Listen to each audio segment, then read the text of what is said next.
দক্ষিণ এশিয়ার প্রতিবেশী দুটি দেশ হলো পাকিস্তান ও ভারত। কিন্তু 1947 সালের 14 আগস্ট পৃথক দুটি রাষ্ট্র হিসেবে আত্মপ্রকাশের পর থেকে দেশ দুটির মধ্যে চলছে অর্থনৈতিক, রাজনৈতিক ও ধর্মীয় দাঙ্গা। বহির্বিশ্বের কাছে চিরশত্রুর খ্যাতিও পেয়েছে তারা। সীমান্তে নিয়মিত সংঘাত ও একাধিকবার বড় ধরনের যুদ্ধে জড়িয়েছে দেশ দুটি। তবে কাশ্মীর ইস্যুকে এই সংঘাতের প্রধান কারণ হিসেবে ধরা হয়।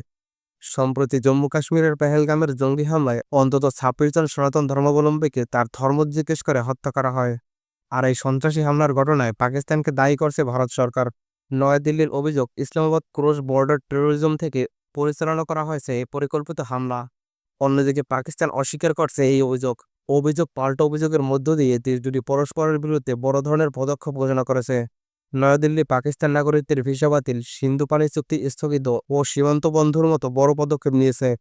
তবে বসে নেই পাকিস্তানও। পাল্টা পদক্ষেপের ঘোষণা দিয়েছে ইসলামাবাদ। পানি চুক্তি স্থগিতের প্রতিক্রিয়ায় রীতিমতো যুদ্ধের হুমকি দিয়েছে পাকিস্তান। পাকিস্তানের প্রধানমন্ত্রীর কার্যালয় থেকে প্রকাশিত এক বিবৃতিতে সিন্ধুর পানি বন্ধ বা অন্যদিকে প্রবাহিত করার যেকোনো উদ্যোগকে যুদ্ধের উস্কানি হিসেবে বিবেচনা করা হবে এবং এমন কিছু করা হলে জাতীয় ক্ষমতার পূর্ণ শক্তি দিয়ে এর প্রতিক্রিয়া জানাবে পাকিস্তান। দুদেশের পাল্টাপাল্টি এমন অবস্থানে উত্তপ্ত হয়ে উঠেছে পরিস্থিতি এবং আরও একবার বড় ধরনের যুদ্ধে জড়িয়ে পড়তে পারে ভারত পাকিস্তান।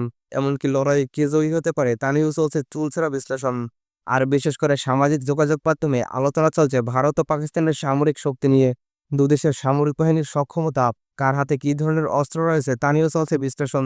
গ্লোবাল ফায়ার পাওয়ারের 2025 সালের রিপোর্ট অনুযায়ী সামরিক শক্তির দিক দিয়ে বিশ্বের চতুর্থতম দেশ এখন ভারত, কিন্তু পাকিস্তান রয়েছে 12 নম্বরে।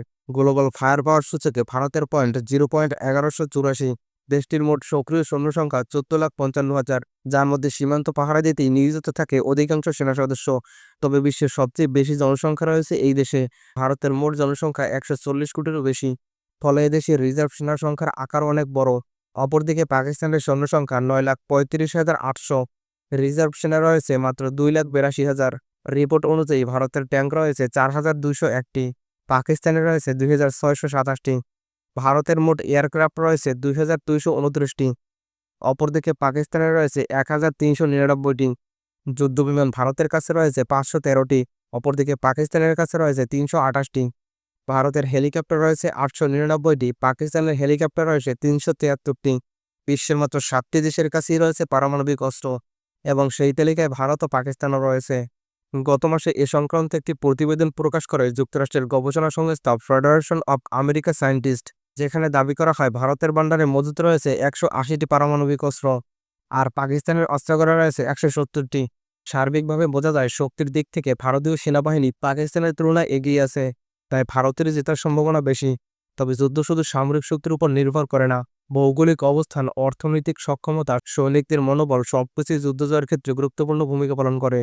এছাড়া বর্তমান বিধ্বংসী সব সামরিক অস্ত্রের যুগে যুদ্ধ কাউকেই জেতায় না, বরং উভয় পক্ষেই ব্যাপকভাবে ক্ষতিগ্রস্ত হয়।